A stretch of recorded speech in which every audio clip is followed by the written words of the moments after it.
লাগাতার জ্যামে অতিষ্ঠ ময়মনসিংহের ব্রিজ মোড়ের যাত্রীরা। এসএমকে মিজানের পাঠানো তথ্যচিত্রে থাকছে বিস্তারিত। নামেমাত্র ডিউটি পালন করছে ট্রাফিক পুলিশের সদস্যরা। 4টি রাস্তার সংযোগস্থল এই ব্রিজ মোড়।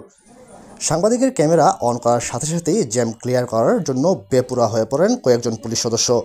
তবে ভালো বিষয়, সাংবাদিকের উপস্থিতি টের পেয়ে নিমিষেই ক্লিয়ার হয়ে গেল লাগাতার জ্যামের পরিস্থিতি। সাধারণ মানুষের মনে প্রশ্ন জেগেছে, যেভাবে ডিউটি ট্রাফিক পুলিশের সার্বক্ষণিক পালন করার কথা, সেখানে সাংবাদিকদের ক্যামেরা চলাকালীন সময়ে কেন চলবে? এ বিষয়টিতে ময়মনসিংহ জেলা ট্রাফিক পুলিশের ইনচার্জ এবং পুলিশ সুপারের দৃষ্টি আকর্ষণ জরুরি।